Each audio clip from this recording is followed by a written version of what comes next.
اعوذ باللہ من الشیطان الرجیم بسم اللہ الرحمن الرحیم ایاک نعبد و ایاک نستعین صدق اللہ العظیم۔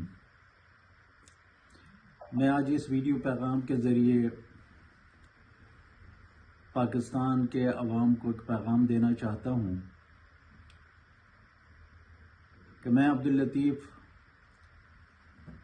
ممبر قومی اسمبلی N1 چترال سے 2024 کے انتخابات میں منتخب ہوا تھا۔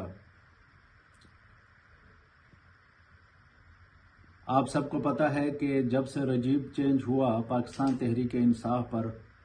ظلم کے پہاڑ توڑے گئے اور وہ اب تک جاری ہے۔ گزشتہ انتخابات میں پاکستان تحریک انصاف کے ساتھ جو ظالمانہ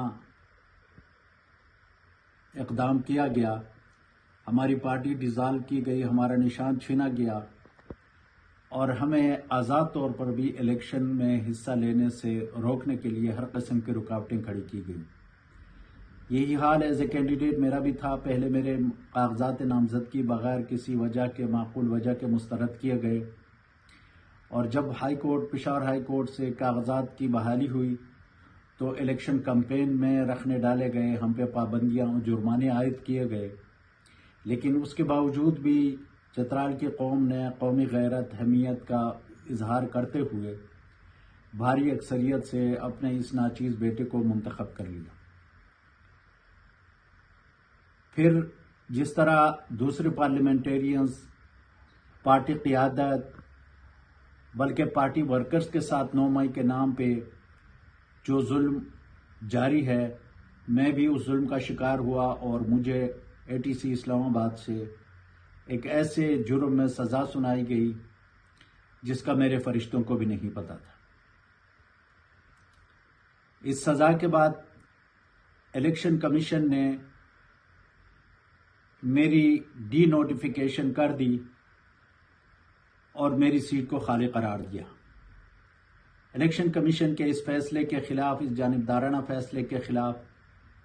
میں نے پشاور ہائی کورٹ سے رجوع کیا اور پشاور ہائی کورٹ سے ہم نے استدعا کی کہ اس نوٹیفیکیشن کو سسپینڈ کیا جائے۔ معزز عدالت نے کیس سننے کے بعد ہمیں یہ ڈائریکشن دی کہ آپ کو چونکہ سزا دی گئی ہے، اس لیے آپ متعلقہ عدالت میں خود کو پیش کریں، خود کو سرنڈر کریں۔ اس کے بعد سرنڈر کرنے کے بعد دوبارہ ہمارے پاس آئیں۔ تو چونکہ تحریک انصاف کے ورکر کی حیثیت سے، عمران خان کے سپاہی کی حیثیت سے ہماری پوری زندگی کی جدوجہد ہی قانون کی حکمرانی، انصاف اور انسانیت کے لیے رہی ہے، اس لیے میں نے اپنے آپ کو قانون کے سامنے، عدالت کے سامنے سرنڈر کرنے کا فیصلہ کیا ہے، اور آج میں ATC اسلام آباد میں خود کو سرنڈر کرنے جا رہا ہوں۔ وجہ اس کی یہ ہے کہ جو بھی ہے،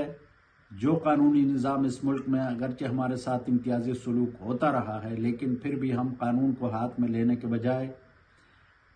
قانون کے ذریعے، عدالتوں کے ذریعے ریلیف لینے کی ہمارے لیڈر کی بھی کوشش رہی ہے، جو 300 مقدمات